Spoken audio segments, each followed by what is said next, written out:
हाँ भाई, कल जो क्वेश्चन डिस्कस किए थे उसमें फ्रिक्शन के हमने शायद 2 क्वेश्चन किए थे, 3 क्वेश्चन डिस्कस कर लिए थे। चलो 2 क्वेश्चन और कर लेते, ठीक है। तो डायनेमिक्स ऑफ सर्कुलर मोशन में अच्छे क्वेश्चन हमारे 5-6 हो जाएंगे, जिसमें हम फ्रिक्शन को भी इंक्लूड कर रहे हैं। तो देखिए, एक क्वेश्चन ये जेई में आया है 2000 में। इसमें एक रॉड है और इसको हिंज कर दिया गया है। लिख लीजिए सवाल, ये हिंज कर दिया इस जगह पर रॉड को, और इसको एंगुलर वेलोसिटी ओमेगा से हॉरिजॉन्टल प्लेन में घुमाया जा रहा है, और इससे एल दूरी पर इसके अंदर एक छल्ला डाल दिया गया है, मतलब स्लीव। और इसका जो कोफिशिएंट ऑफ फ्रिक्शन वो म्यू दिया हुआ है।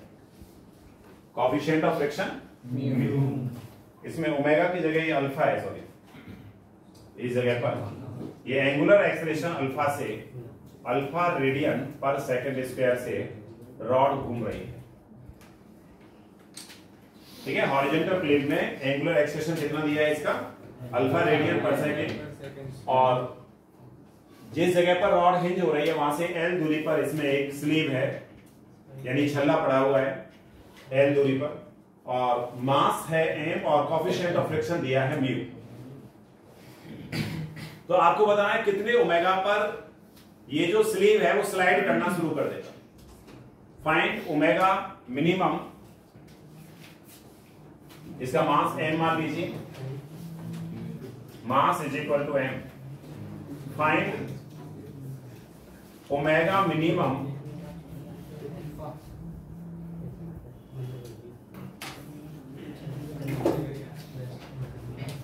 so that स्लीव, बातें नहीं, स्लीव स्टार्ट स्लिपिंग। कितने ओमेगा पर ये स्लिप कर जाए, क्या करें, ओमेगा फाइंड करना, क्या करना चाहिए। तो अच्छा ये बताइए, क्वेश्चन कितने बच्चों को समझ में आ गया? आ गया? जिनको समझ में नहीं आया है दोबारा सुन लीजिए। जैसे ये रॉड है और इसको यहां हिंज कर दिया गया है, इस रॉड को हॉरिजॉन्टल प्लेन में इस तरह से एंगुलर वेलोसिटी ओमेगा से घुमाया जा रहा है, सॉरी एंगुलर एक्सेलरेशन ओमेगा से नहीं, एंगुलर एक्सेलरेशन अल्फा से घुमाया जा रहा है, ठीक है। और इस रॉड के हिंज जहां किया गया वहां से एल दूरी पर एक स्लीव है, और उसका मास m दिया है, कोफिशिएंट ऑफ फ्रिक्शन रॉड और स्लीव के बीच में म्यू दिया है। तो आपको बताना है कि कितने ओमेगा पर ये जो स्लीव है ये स्लिप करना, यानी स्लिप करना शुरू कर दे। तो आप एक बार बताइए मुझे, जब ये रॉड हॉरिजॉन्टल प्लेन में घूमेगी तो स्लीव भी हॉरिजॉन्टल प्लेन में घूमेगी? Yes sir. सर्कुलर करेगा नहीं करेगा? जब तक वो स्लिप नहीं कर रहा है तब तक कितनी रेडियस पर घूमेगा? एल रेडियस पर घूमेगा। तो घूमने के लिए सेंटीमीटर चाहिए। सेंटीमीटर उसको कहां से मिल सकता है? फ्रिक्शन से। तो अगर हम इसका एफबीडी देखें स्लीव का, तो एफबीडी ऑफ स्लीव, तो ये हमने स्लीव लिया और इस पर फोर्स ऑफ फ्रिक्शन इधर आएगा, फोर्स ऑफ फ्रिक्शन, ठीक है, इधर की तरफ आएगा, जो कि इसको क्या प्रोवाइड कराएगा? Centripetal force. कोई बच्चा बताएगा कि कितना लगेगा इस पर force of friction? Force of friction कितना होगा? क्या होता है? Mu into N. तो म्यू इंटू एन कितना होगा? एन बराबर एन, एंगल पे होगा। अबे एन बराबर एम जी तो जब होता है जब बॉडी रखी होती, एम मास की बॉडी किसी प्लेटफॉर्म पर होती, समझ में आया? तो वो प्लेटफॉर्म उसका नॉर्मल कितना लगा है, तो एम जी के बराबर होता। लेकिन यहां पर जो नॉर्मल फोर्स है वो कहां से लग रहा है, ये बताओ, कौन लगा रहा है? बताइए। रॉड लगा रही है ना। अब जैसे मान लो ये रॉड है, इसमें छल्ला पड़ा हुआ है, अब ये रॉड ऐसे घूमी तो छल्ला भी ऐसे, तो यानी उस छल्ले पर आगे की तरफ एक फोर्स है, आया। तो यानी कि इस पर जो नॉर्मल आएगा वो नीचे की तरफ आएगा, ये नॉर्मल फोर्स।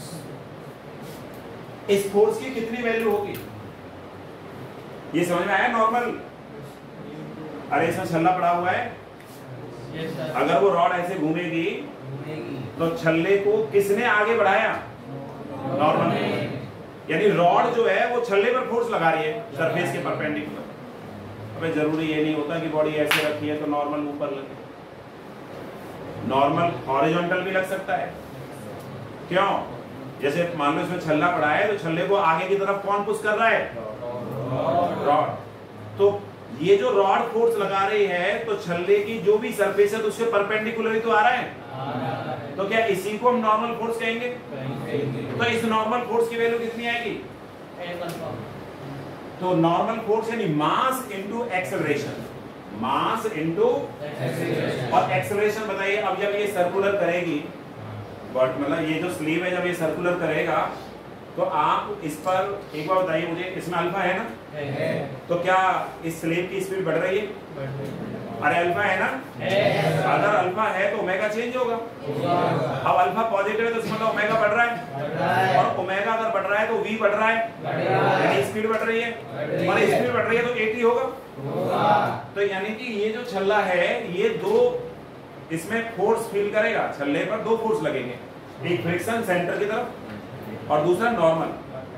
ठीक है, इस तरीके से। तो इसमें दो एक्सेलरेशन आएंगे, एक सेंटर की तरफ एक्सेलरेशन आ जाएगा, ये मान लो सेंटर तो इधर आएगा AR और इधर आएगा AT। तो नॉर्मल फोर्स अगर हम निकालेंगे तो मास इनटू AT आएगा, नहीं आएगा? और मास कितना है?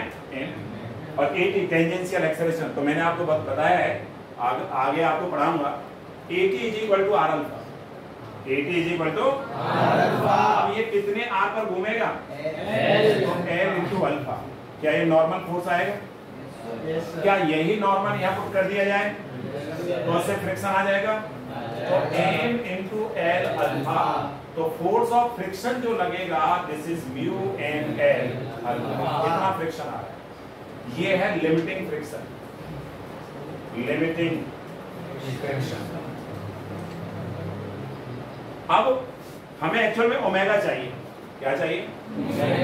ओमेगा चाहिए, और वो ओमेगा चाहिए मिनिमम जब वो स्लिप करना शुरू कर दे, सॉरी मैक्सिमम। वो ओमेगा मैक्सिमम जब वो स्लिप करना, क्योंकि उससे तो ऊपर अगर ओमेगा लोगे तो स्लिप कर ही जाएगा। तो वो मैक्सिमम कितना ओमेगा है जिस पर वो स्लिप करना शुरू करेगा, तो वो हमें ओमेगा की वैल्यू यहाँ पर देखनी है। तो यहाँ पर मैंने आपको बताया कि जब भी हम सर्कुलर मोशन की स्टडी करेंगे तो उसको दो डायरेक्शन में रिजॉल्व करेंगे, along the radius of along the, तो अलोंग द टेंजेंट के हमने सॉल्व कर लिया है, इसे नॉर्मल निकाल लिया है। तो क्या अलोंग द रेडियस करना बाकी है? तो अलोंग द रेडियस जब हम करते हैं तो बॉडी पर सेंट्रीपिटल फोर्स लगाते हैं, सेंटर की तरफ कितना लग रहा है? Force of friction. और जब बॉडी के ऊपर बैठ जाएंगे तो क्या सेंट्रीफ्यूगल लगाना पड़ेगा? तो m omega square into r, तो r की जगह l आ जाएगा। अब आप एक बताइए, ये मान लो स्लीव है, ये कब तक स्लिप नहीं करेगा? जब तक ये वाला फोर्स इससे बड़ा रहेगा या इसके बराबर, यानी sleeve will not slide, sleeve will not slide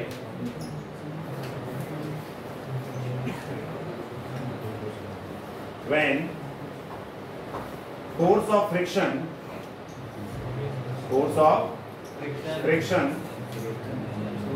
this is greater than is equal to m omega square into m। जब तक ये फोर्स इससे बड़ा रहेगा तब तक नेट सेंटर की तरफ रहेगा और सेंट्रीपिटल मिलता रहेगा और स्लिप नहीं होगा। तो यानी कि यहां से हम लिख सकते हैं और m omega square l less than is equal to कितना आएगा? ये mu m l alpha, l ने l को m ने m को, तो यहां से आ जाएगा omega square less than is equal to mu alpha, एक आएगा म्यू अल्फा, और ओमेगा जो आएगा less than is equal to under root mu alpha. तो ओमेगा की जो मैक्सिमम वैल्यू आएगी जिस पर वो स्लाइड नहीं कर रहा है, ठीक है, या हम ये कहें कि मिनिमम वैल्यू जब वो स्लाइड करना शुरू करता है तो यानी कि ये बनेगी आपकी ओमेगा मिनिमम, तो this is equal to mu alpha. चलो कर लीजिए, यानी कि जब तक ओमेगा की value under root mu alpha से कम है या उसके बराबर है तब तक स्लीप स्लाइड नहीं करेगा।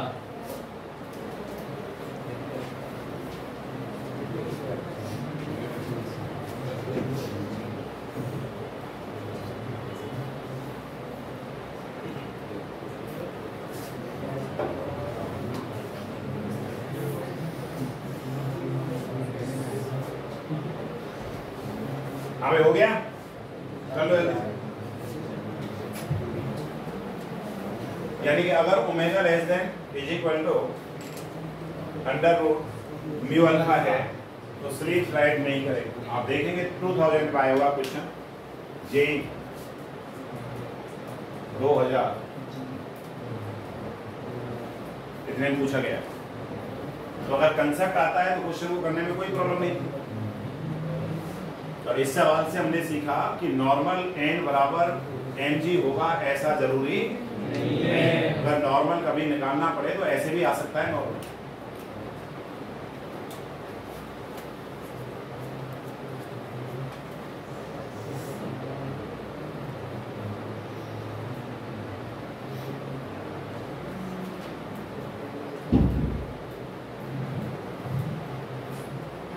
क्या तुम टाइम निकाल सकते हो कितने समय में स्लाइड करेगा?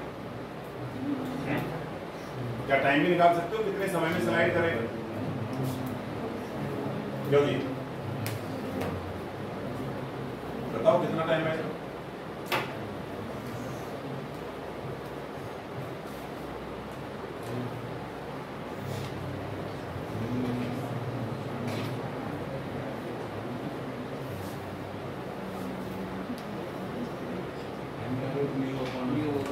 इसमें इनिशियल वेलोसिटी इसकी 0 मान लो,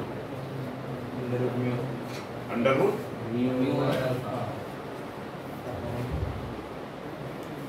mu alpha upon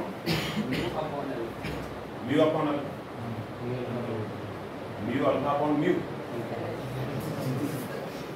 mu upon alpha under root mu upon alpha. ये सही है। टाइम जो आएगा कितने समय में स्लाइड शुरू करेगा under root mu upon alpha. भाई सिंपल सी बात है, हमें कितना ओमेगा लाना है जब स्लाइड करेगा अंडर रूट म्यू अल्फा, तो इतना समय लाने में मतलब इतना ओमेगा लाने में कितना समय लगेगा? तो ओमेगा बराबर omega naught plus alpha T, तो टी तो निकालना है। ओमेगा कितना आ गया? अंडर रूट म्यू अल्फा बराबर 0 प्लस अल्फा टी, तो टी की वैल्यू आएगी under root mu alpha upon alpha, तो ये आ जाएगा under root mu upon alpha. इतने समय में स्लाइड करना शुरू करेगा।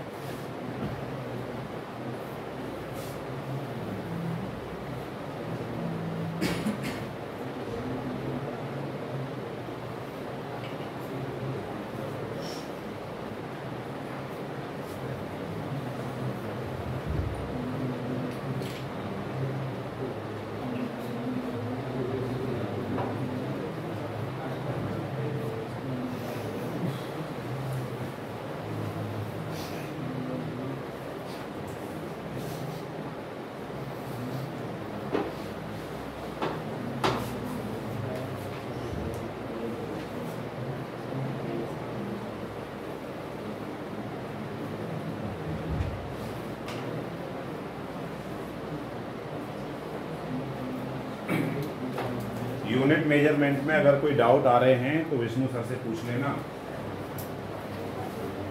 5 तारीख को पेपर होगा यूनिट टेक्नीशियन का, कुछ और पढ़ने की गलती ना करें, ठीक है?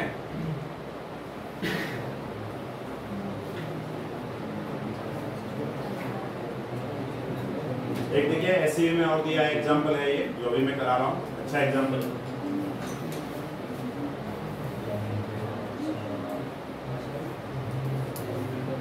कितने बच्चों को आ गया सवाल समझ? सबको आ गया? ठीक, बढ़ाएं आगे। चलिए देखिए, अगला जो सवाल है ये एससीबी का एग्जांपल दिया हुआ है। एक डिस्क है और उसके अंदर एक ग्रूव है। ग्रूव मतलब कुछ वो नाली जैसी बना रखी है, खांचा, ग्रूव। समझते नहीं समझते? जैसे यही है, इसमें से लकड़ी को कुछ कुछ काट के अगर बाहर निकाल दिया जाए तो उसको क्या बोलेंगे? ग्रूव। ठीक है, तो एक डिस्क है, डिस्क दे रखी है, ये आर रेडियस के डिस्क, सेंटर सी, और यहां पर इसमें एक ग्रूव बनाया हुआ है, या ओ ले लीजिए इसके सेंटर। इसके रेडियस मान लीजिए डिस्क की आर है, दिस इज डिस्क। अब इसमें इसके सेंटर से इस ग्रूव के अंदर कैपिटल आर डिस्टेंस पर एक स्मॉल एम मास रखा हुआ है, नहीं सॉरी, स्मॉल आर डिस्टेंस पर एक मास स्मॉल एम रखा हुआ है। यहां से स्मॉल आर डिस्टेंस पर एक मास रखा है स्मॉल एम। बातें नहीं, ध्यान सुनना, ठीक है? मैं 1 मिनट लगी कबूतर बना के उड़ाने में। हाँ, अगर मैं बीच में टोक ले रहा हूँ तो इसका मतलब ये नहीं है कि मैं सुन नहीं रहा हूँ। ध्यान, कान बहुत तेज है, पता है ना? नहीं पता? नहीं तो तुम बोलो, बता दो। हाँ, तो इस ग्रुप में स्मॉल आर दूरी पर स्मॉल एम मास रखा हुआ है, कैपिटल आर इसकी रेडियस दे रखी है। तो आपको बताना है find out the speed of the particle, जो भी इसके अंदर बॉडी मतलब जो पार्टिकल रखा हुआ है, when it comes out from the group. Initial velocity of the particle is 0 and surface is frictionless. Particle is placed at a distance small r from the center and radius of this is capital R. लिख लीजिए question, diagram बना लो, लिख लीजिए। इसमें ये axis बना लीजिए। हाँ, डिस्क हॉरिजॉन्टल है और इसमें म्यू बराबर 0 है और एंगुलर वेलोसिटी ओमेगा से घूम रही है। डिस्क जो है वो एंगुलर ओमेगा से घूम रही है, फिक्स्ड है, omega is equal to fixed. पहले क्वेश्चन ध्यान से सुन लो, अच्छा क्वेश्चन है, स्टार कर लेना।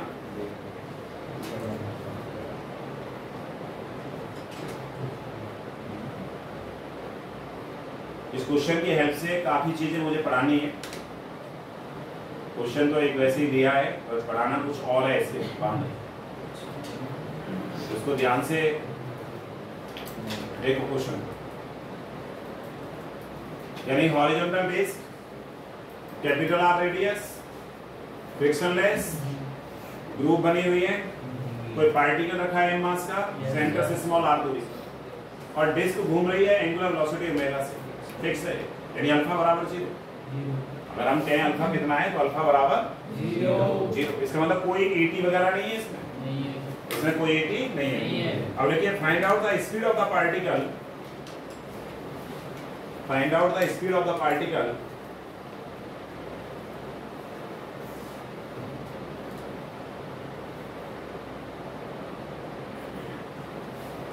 when it comes out from group, when it comes out from group, initial velocity of particle is 0. Initial velocity of particle is 0.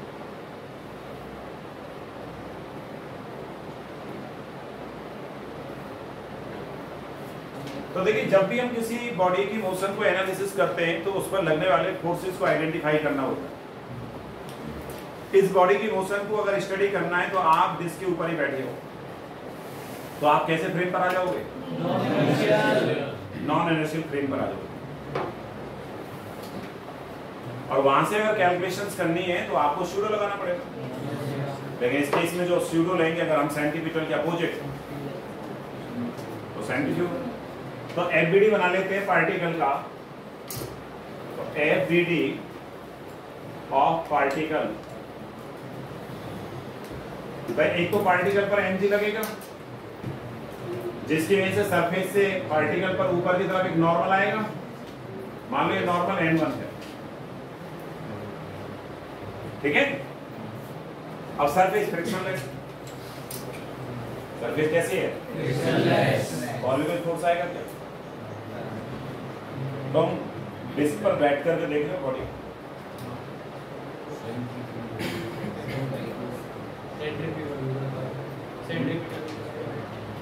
अब वो एक सेंट्रीफ्यूगल कौन देगा?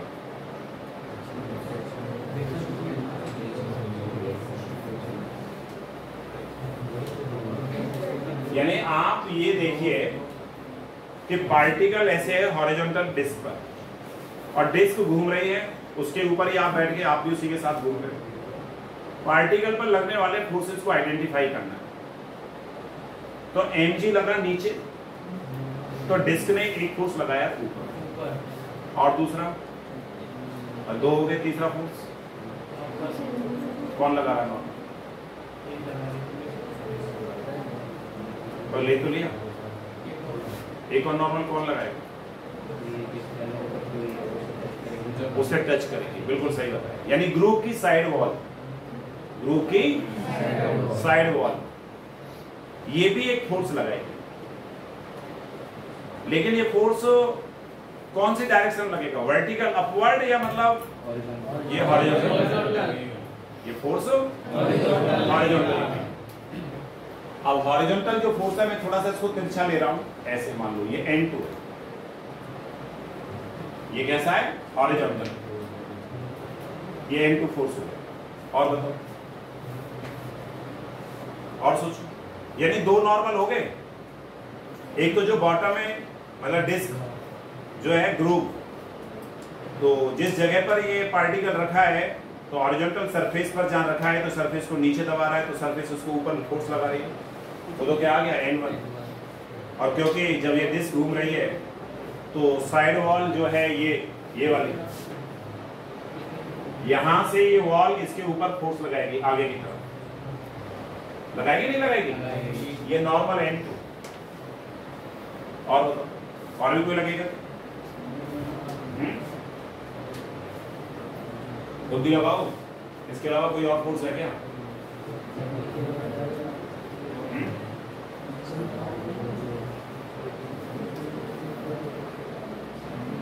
कुछ एंगल पे नहीं लगेगा सर ये? कौन से एंगल पे? सर कुछ एंगल पे, हॉरिजॉन्टल से N2 कुछ एंगल पे नहीं लगेगा? अच्छा N2 नहीं, वो तो सरफेस के परपेंडिकुलर ही आएगा ना, क्योंकि फ्रिक्शन नहीं है ना। अगर फ्रिक्शन होता तो फिर उसका वो जो नॉर्मल जो कांटेक्ट फोर्स है, वो मतलब ऐसा होता कि एक नॉर्मल देता और एक फोर्स ऑफ फ्रिक्शन। लेकिन जब फ्रिक्शन एब्सेंट है, तो इसका मतलब नॉर्मल लगेगा, क्योंकि अगर हम कांटेक्ट फोर्स को कुछ एंगल पर ले लेंगे तो फिर फ्रिक्शन आ जाएगा, और फ्रिक्शन इसमें आना नहीं। तो इसका मतलब ये जो है N2 बिल्कुल ऑफ बन जाएगा। अब आप डिस्क के ऊपर बैठे, तो डिस्क के ऊपर बैठे हैं, तो आप अपनी तरफ से एक फोर्स और लगा दो। चलो, सेंट्रीफ्यूगल, सेंटर के अपोजिट, ये हो गया सेंट्रीफ्यूगल। कितना? m omega square into small r। शुरू में, हम शुरू की बात कर रहे हैं। ये कितने फोर्स हो गए? 4। इस mg ने इस n1 को काट दिया। मैं नीचे जो mg है, वो n1 को कैंसिल करेगा, नहीं करेगा? क्योंकि अगर mg ज्यादा हुआ n1 से, तो फिर तो पार्टिकल नीचे चला जाएगा डिस्क, और अगर ऊपर होता तो हवा में चला जाता। तो ये ना ऊपर जा रहा है ना नीचे जा रहा है, तो n1 बराबर कितना होगा? n1 बराबर mg। अच्छा, दूसरा, अब एक n2 रह गया और एक m ओमेगा स्क्वायर। अगर हम अलोंग द ग्रुप देखेंगे तो एक ही फोर्स लग रहा है, और एक ही तो लग रहा है, तो ये फोर्स इसमें एक्सेलरेशन लाएगा, फोर्स की डायरेक्शन। तो इसका मतलब ये पार्टिकल, अगर मान लो यहाँ पर बिठा करके हम इस पार्टिकल को ऑब्जर्व कराए, तो पार्टिकल इधर भागेगा, नहीं भागेगा? अरे फोर्स की डायरेक्शन चलेगा, तो ये पार्टिकल इधर जाएगा। तो यानी कि जो पार्टिकल है ग्रुप में बाहर की तरफ जाएगा, लेकिन एक फोर्स और है N2। इसका इफेक्ट क्या आएगा? तो पार्टिकल को आगे भी जाना चाहिए, पार्टिकल को आगे भी जाना चाहिए। इसका मतलब इस व्यक्ति को इस पार्टिकल में दो मोशन नजर आनी चाहिए, एक ऐसे और एक ऐसे। लेकिन ये क्या देखता है कि वो तो इधर की तरफ ही जा रहा है, आगे की तरफ नहीं जा रहा। आगे की तरफ क्योंकि अगर तुम ग्रुप में देखोगे पार्टिकल को, आप घूम रहे हैं, ग्रुप भी घूम रहा है उसके साथ, तो पार्टिकल बाहर की तरफ जाता हुआ नजर नहीं आएगा। ऐसा नहीं है कि ग्रुप को मतलब ग्रुप के परपेंडिकुलर जा रहा हो, ग्रुप के परपेंडिकुलर जा रहा हो, ऐसा नहीं है। जबकि हम यहाँ डायग्राम को देखें तो हमें नजर आ रहा है कि N2 फोर्स और लग रहा है हॉरिजॉन्टल, तो पार्टिकल को आगे जाना चाहिए नहीं जाना चाहिए, लेकिन पार्टिकल नहीं जाता। इसका मतलब ये हुआ कि एक फोर्स और है जो इसको बैलेंस कर रहा है N2, एक फोर्स और है जो N2 को बैलेंस कर रहा है। क्योंकि अगर N2 बैलेंस नहीं हुआ तो पार्टिकल फिर तो भाई साहब क्या होगा, ग्रुप के परपेंडिकुलर भी चलेगा। और हम देखते हैं कि जब ये घूमता है ग्रुप के अंदर तो इस वाली वॉल से टच होता है, अगली वाली वॉल से टच भी नहीं होता। इसका मतलब ये आगे की तरफ नहीं जा रहा है। तो इस फोर्स को बैलेंस कर रहा है एक फोर्स, वो स्यूडो फोर्स है, that is called Coriolis force. Coriolis force भी एक स्यूडो फोर्स होता है, लेकिन इस केस में कॉरियोलिस फोर्स होता है। कभी आप ऐसे फील करके देखना कि एक हॉरिजॉन्टल प्लेटफॉर्म है, वो घूम रहा है, ऐसे समझना इस फोर्स को। ये नया फोर्स आपको सिखाया है, वैसे मैं नहीं सिखाता तब भी कोई जरूरत नहीं थी, ठीक है, सीख लिया तो अच्छी बात है। क्योंकि अगर ऐसी वर्मा पढ़ने लग गए तो आप कहेंगे पता नहीं नया फोर्स कहां से आ गया, सर ने तो बताया नहीं, इसलिए आपको बता रहा हूं। मान लो कि एक हॉरिजॉन्टल प्लेटफॉर्म ऐसे घूम रहा है ओमेगा से, आप वहीं खड़े हुए हैं उसके ऊपर, आप भी घूम रहे हैं। वहां अगर कोई भी बॉल छोड़ दोगे आप, जैसे ये मान लो रेडियस, आप यहां खड़े हुए हैं इस जगह डिस्क के ऊपर, और आप अगर इस जगह पर एक बॉल को छोड़ देते हैं, ये बॉल है, तो आपके हिसाब से बॉल किधर तरफ जाएगी। मान लो कि आप रेस्ट से चलना शुरू कर, मतलब एक ओमेगा से, मतलब ओमेगा बराबर 0 से घूमना शुरू कर दिए, तो ये किधर भागेगी, इधर जाएगी या कहीं और जगह जाएगी। ये कुछ ऐसे भागेगी, ऐसे जाएगी, करके देख लेना। और कहीं अगर तुम्हें प्रैक्टिकल देखना है तो YouTube पर कुछ वीडियोस मिल जाएंगे इसके कॉरियोलिस फोर्स। तो ये इधर की तरफ क्यों भागी, आप जब इस पर खड़े हुए हैं इधर क्यों भागी, क्योंकि इसके ऊपर 2 स्यूडो लगे हुए। एक्चुअल में देखा जाए तो फ्रिक्शनलेस है ना सरफेस, तो वास्तव में देखा जाए तो कितने फोर्स होंगे, मात्र 2, mg और ऊपर की तरफ नॉर्मल। mg नॉर्मल को बैलेंस करेगा, नेट फोर्स 0 होना चाहिए, और नेट फोर्स 0 होना चाहिए तो इसको कहीं भी नहीं भागना चाहिए, कहीं भी नहीं भागना चाहिए। लेकिन आप कैसे फ्रेम पर खड़े होंगे, नॉन इनर्शियल। और जब मान लो कोएफिशिएंट ऑफ फ्रिक्शन 0 है, जैसे ये घूमना शुरू करेगी डिस्क, अगर हम ये कहते हैं कि भाई इस पर केवल सेंट्रीफ्यूगल फोर्स आता है, भाई जब आप नॉन इनर्शियल फ्रेम से कैलकुलेशन करोगे तो सेंट्रीफ्यूगल आएगा ना, तो सेंटर से बाहर की तरफ जाएगा। तो हम अगर केवल यही माने कि इस पर सेंट्रीफ्यूगल आएगा तो भाई साहब इसको तो सीधा ऐसे जाना चाहिए ना, लेकिन ऐसे नहीं करता, ये कुछ इस तरीके से जाता है, मतलब एक फोर्स और इधर की तरफ आ रहा है। This is called centrifugal and this is called Coriolis force. Coriolis force. ये भी स्यूडो है, ये सेंट्रीफ्यूगल ये भी स्यूडो फोर्स है और ये भी एक स्यूडो। तो दोनों का जो रिजल्टेंट है वो इसको ऐसे चला। तो यहां पर अगर हम विचार करें कि इस N2 को कौन कैंसिल कर रहा है, क्योंकि एक रोटेटिंग प्लेटफॉर्म पर पर्सन खड़ा हुआ है, वो देख रहा है, तो उसको कितने स्यूडो लगाने, एक सेंट्रीफ्यूगल और दूसरा कॉरियोलिस। तो कॉरियोलिस फोर्स N2 के अपोजिट आएगा, ठीक है, कॉरियोलिस।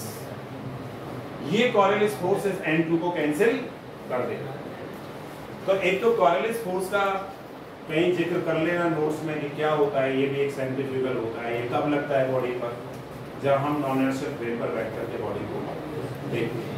तो ये जो N2 है इसको मारने वाला कॉरियोलिस, क्योंकि एक्चुअल में प्रैक्टिकली एक्टिंग तो 2 ही फोर्स है, एक नीचे mg, सॉरी ग्रुप है तो इसमें 3 हो गए, नीचे mg, ऊपर नॉर्मल और एक साइड ओवर, ये 3 प्रैक्टिकली एक्टिंग फोर्स है। लेकिन अगर हम बहुत ज्यादा गहराई में जाके देखें कि अगर ऐसा है तो इसको इधर किसने चलाया, तो सेंट्रीफ्यूगल। इसको किसने कैंसिल किया, सेंट्रीफ्यूगल। तो ये दो फोर्स और नए फोर्स आते हैं। कितने बच्चों को बात समझ में आई? अरे मास्टर की बात खोपड़ी में बैठी नहीं बैठी? दोबारा रिपीट करना है? क्लियर होगी बात? अच्छा, बहुत बढ़िया। चलो ठीक है। तो अब हमें फाइंड आउट करना है कि जब ये पार्टिकल ग्रुप से बाहर आएगा तो उस समय इसकी वेलोसिटी क्या होगी। तो अल्टीमेटली हम ये देख रहे हैं कि जब इस पर खड़े होकर पार्टिकल को देखेंगे तो पार्टिकल पर नेट फोर्स किधर आया, अलोंग द ग्रुप, क्योंकि भाई साहब इसको तो कोई मारने वाला ही नहीं है। N2 को कॉर्लिस ने मार दिया, N1 को mg ने मार दिया, लेकिन इसको किसी ने नहीं मारा। तो ये एक्सेलरेशन लाएगा। पार्टिकल रेस्ट में था तो रेस्ट में रहने वाला नहीं है। इसमें वेलोसिटी आएगी, आएगी नहीं आएगी? अच्छा, बहुत बढ़िया। आप ये बताओ, क्या ये फोर्स कांस्टेंट है इसके ऊपर?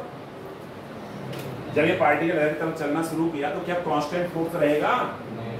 क्योंकि R कांस्टेंट रहने वाला नहीं है, तो फोर्स भी कांस्टेंट रहने वाला नहीं है, तो इसमें एक्सेलरेशन भी कांस्टेंट रहने वाला नहीं है। अगर मैं कहूंगी एक्सेलरेशन बताओ कितना है, तो acceleration along the group, acceleration along the group, तो एक्सेलरेशन क्या आएगा, एफ नेट बाई एम। तो एफ नेट कितना है, एम ओमेगा स्क्वायर इनटू, मान लो कि किसी इंस्टेंट का पार्टिकल ये x दूरी पर है, हमने दूरी कितनी मान ली है इसकी, x, पार्टिकल की दूरी x मान ली, तो m ओमेगा स्क्वायर x। किसी टाइम पर पार्टिकल कितनी दूरी पर है, x, तो एक्सेलरेशन कितना आएगा, m omega square x by m। m ने m को मार दिया तो a बराबर आएगा ओमेगा स्क्वायर x। लेकिन हम अगर a को लिखेंगे तो v और dv बाई dx लिख सकते हैं। तो this is equal to omega square x। और अगर हम देखें इसको तो ये आएगा v, dv is equal to omega square x dx। दोनों तरफ इंटीग्रेशन कर लें। जब x बराबर मैं स्मॉल r ले लूं, यानी कि पार्टिकल कहाँ है, पहली वाली पोजीशन पर, तो उस समय वेलोसिटी कितनी है, v बराबर 0, तो पार्टिकल तो रेस्ट में। ये तो बोला कि पार्टिकल इज एट रेस्ट, कब, स्मॉल r दूरी पर, इनिशियली वही है ना। और जब x बराबर कैपिटल R ले लेंगे, यानी कि पार्टिकल यहाँ पहुंच जाएगा, तो उस समय मान लो इधर की तरफ जो वेलोसिटी हुई है कितनी है, v। तो यहाँ से ये बनेगा v स्क्वायर बाई 2 लिमिट 0 से v तक is equal to omega square, ये तो बाहर आ जाएगा, और ये बनेगा x square by 2 limit small r से कैपिटल R। इसको आगे हम सॉल्व कर लेंगे, तो यहाँ पर ये आ जाएगा v स्क्वायर बाई 2 लिमिट लगाने के बाद, और ओमेगा स्क्वायर इनटू कितना आया था, x स्क्वायर बाई 2, तो ओमेगा स्क्वायर बाई 2 और capital R square minus small r square.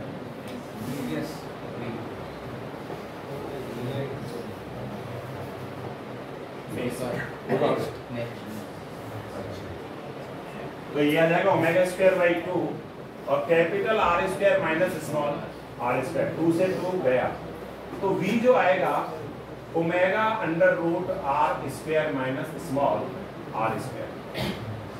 ये है अलोंग द रेडियस, इसको मैं vr लिख रहा हूँ, क्योंकि ये जो वेलोसिटी आएगी ये किधर आएगी, अलोंग द रेडियस। आएगी नहीं आएगी? बट आपसे पूछा है कि जब वो ग्रुप को लीव करेगा उस समय उसकी वेलोसिटी होगी, तो क्या यही हमारा आंसर है? जब भाई साहब ग्रुप से बाहर निकलेगा पार्टिकल, मान लो यहाँ पर आया, तो ये वेलोसिटी तो इधर की तरफ आ गई ना भैया, जो कि कितना है, omega under root r square plus sorry r square minus small r square, ठीक है। और ये घूम रही है ओमेगा से, तो केवल क्या इसमें यही वेलोसिटी है। अगर हम ग्राउंड से देखें, भाई जो यहाँ से देख रहा है उसको तो इधर जाता हुआ नजर आएगा, लेकिन ये तो नॉन इनर्शियल फ्रेम से बता दी कि भाई इस वाली डायरेक्शन में कितनी है, लेकिन तुम ग्राउंड से देखोगे तो भाई ये घूम भी तो रहा है पार्टिकल, तो टेंजेंट के अलोंग भी तो वेलोसिटी आएगी, v बराबर r ओमेगा, v बराबर r ओमेगा, क्योंकि यहाँ से यहाँ तक की दूरी कितनी है, रेडियस, और ओमेगा फिक्स। तो इसमें दो वेलोसिटी है, तो जो इस पर बैठा हुआ है उसको तो इधर की तरफ ज्यादा नजर आएगा omega under root R square minus small R square, लेकिन एक वेलोसिटी टेंजेंट के अलोंग भी है। तो ये दो वेलोसिटी है, तो दोनों का रिजल्टेंट क्या हमें आंसर बताना है? ये आएगा v, इसे मान ले vt टेंजेंट के अलोंग। तो v is equal to under root v R square plus जो भी आ जाए कर लेना। चलो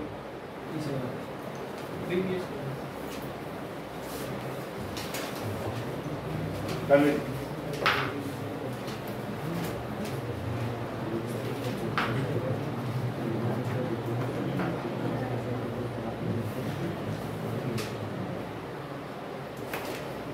कॉरेलिस फोर्स हमेशा एक्सिस ऑफ रोटेशन और ध्रुव इसके परपेंडिकुलर लगेगा।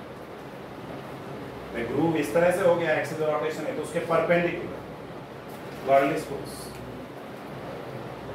यानी कि रेडियस और एक्सिस ऑफ रोटेशन के परपेंडिकुलर। तो रेडियस ये होगी और एक्सिस ऑफ रोटेशन ये होगी, तो परपेंडिकुलर तो ऐसा है। लिख लेना, कॉरेलिस फोर्स की डायरेक्शन हमेशा रेडियस एक्सिस ऑफ रोटेशन दोनों के परपेंडिकुलर होती है। कॉरेलिस फोर्स ये स्यूडो फोर्स होता है, ये प्रैक्टिकली एक्टिव कोई फोर्स नहीं है। पर अगर नॉन इनर्शियल फ्रेम में खड़े होकर के हम सही आंसर निकालना चाहते हैं तो हमें ये फोर्स लगाने पड़ेंगे। अब ग्राउंड से देखेंगे तो इनकी कोई आवश्यकता ही नहीं।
हो गया? नहीं हुआ? करो जल्दी।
हो गया? देखिए next,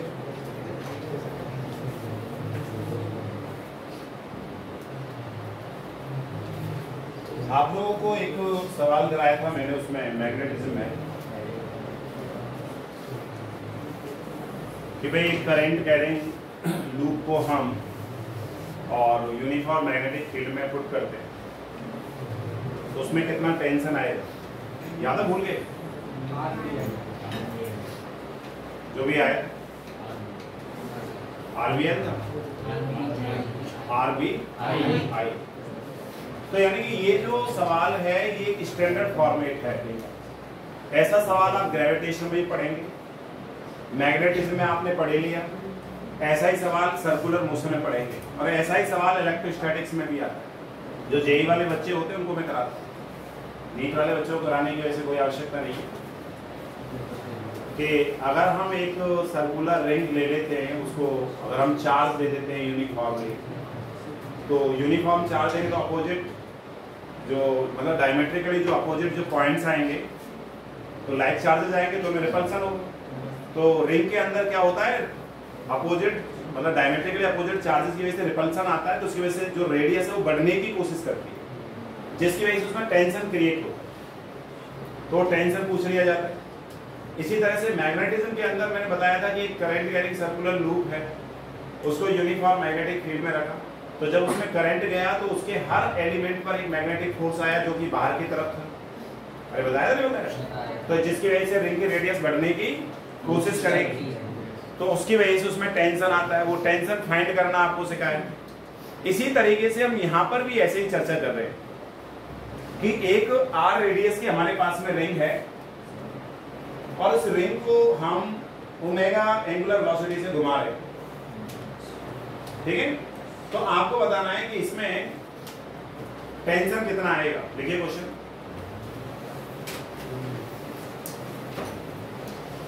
a circular ring of radius r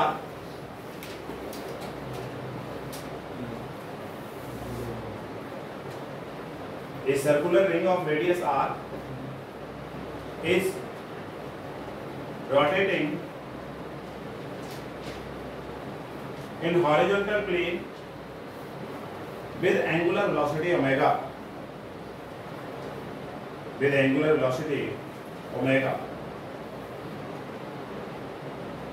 Find the tension in the ring. तो रिंग में कितना टेंशन आएगा?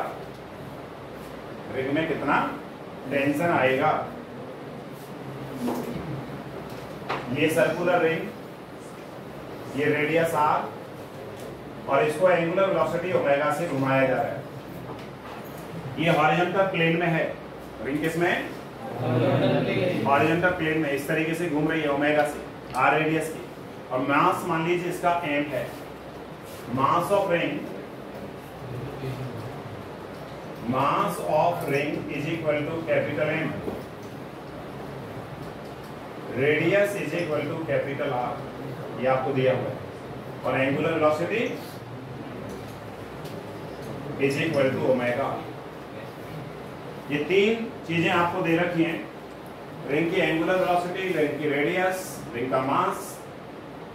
तो आपको बताना है कि इसमें कितना टेंशन आएगा। तो मैंने आपको बताया कि ये जितने भी सवाल हैं, चाहे वो ग्रेविटेशन में आपको मिल रहा है, चाहे वो इलेक्ट्रोस्टैटिक्स में मिलेगा, चाहे वो मैग्नेटिज्म में, चाहे सर्कुलर में, ये स्टैंडर्ड फॉर्मेट है। यानी कि सवाल को सॉल्व करने का तरीका एक ही है। कितने सवाल हो गए इसके? इलेक्ट्रोस्टैटिक्स में, मैग्नेटिज्म में, सर्कुलर मोशन में और ग्रेविटेशन, 4 सवाल हो गए। इन 4 और एक जैसे रिंग को ही घुमाते हैं उसमें, मतलब सॉरी, यहाँ रिंग घुमा रहे हैं, वहां रिंग में करंट दौड़ा रहे हैं, एक जगह रिंग पर चार्ज दे रहे हैं, समझे? फॉर्मेट तीनों सॉरी चारों एक है, तरीका भी सबका एक है। तो इसमें हम क्या करेंगे, क्या एक छोटा सा एलिमेंट कंसीडर करते हैं। मान लो एक छोटा सा एलिमेंट है, और इसको अगर हम जूम करके देखें तो ये काफी बड़ा आपको नजर आएगा इस तरीके से। ये छोटा सा एलिमेंट हमने जूम करके देखा तो ये काफी बड़ा आपको नजर आएगा। इस टाइप। मान लो इसका सेंटर,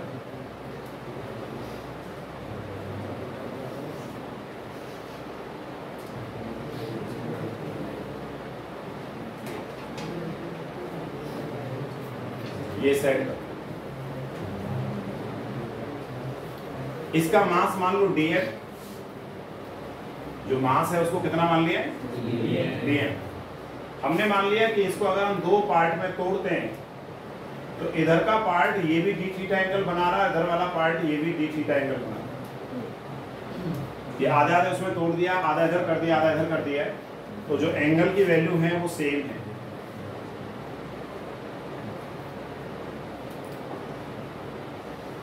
इस तरीके से ये d थीटा d थीटा। इसकी लेंथ कितनी होगी भाई? Arc is equal to length into angle, मतलब रेडियस इनटू एंगल। तो रेडियस तो आर है इसकी, तो कितना आएगा r इंटू 2d थीटा। ये इसकी लंबाई आ गई, यहाँ से आएगी नहीं आएगी?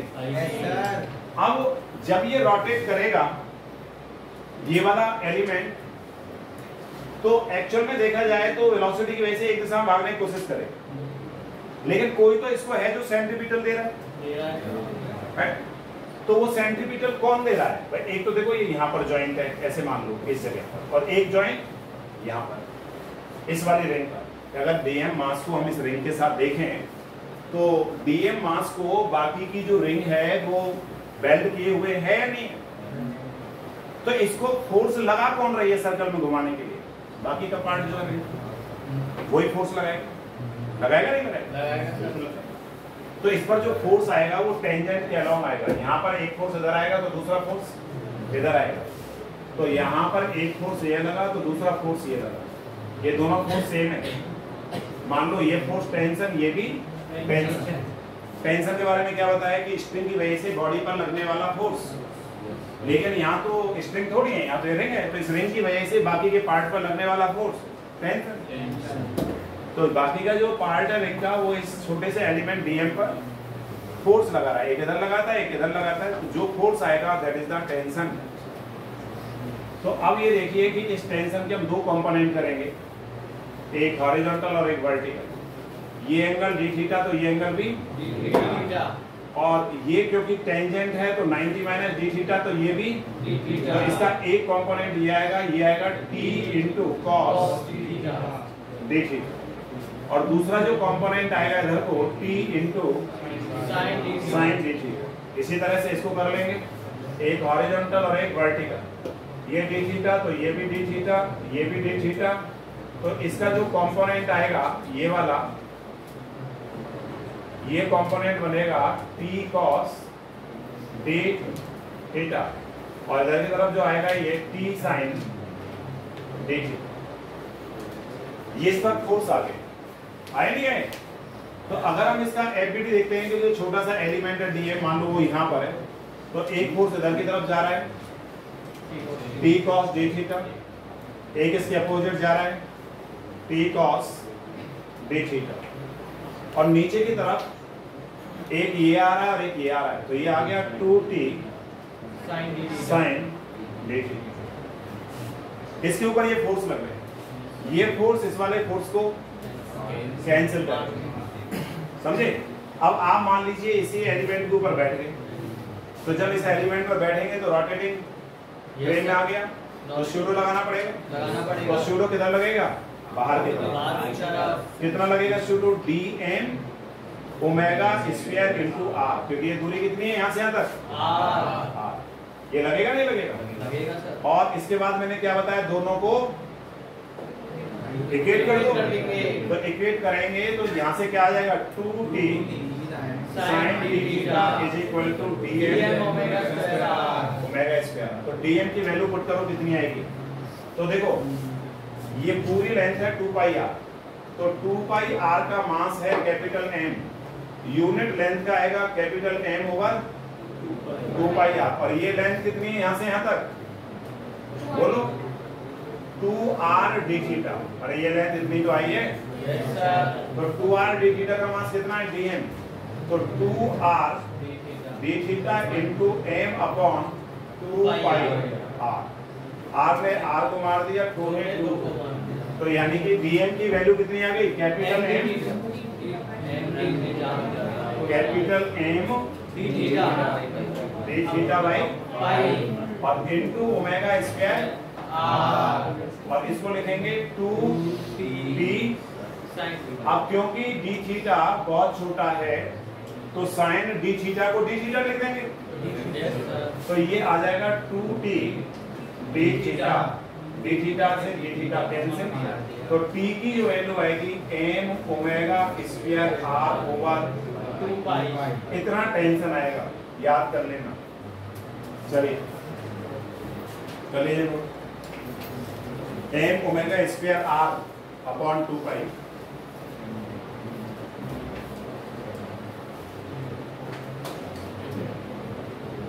कितने बच्चों का आ गया समझ? आ गया?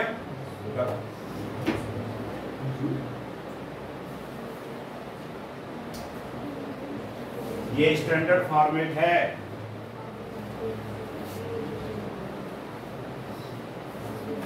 मॉड्यूल में मिल जाएंगे सवाल तुम लोगों पे।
एनिमल किंगडम प्रॉपर और उसका कौन सा वो तो सेम ही आएगा दोनों, पेपर तो एक ही मैं कर लूँगा भाई, मैं बता दूँगा ग्रुप में डलवाता जो भी होगा पेपर एक ही बनेगा, नहीं किन का कुछ आएगा।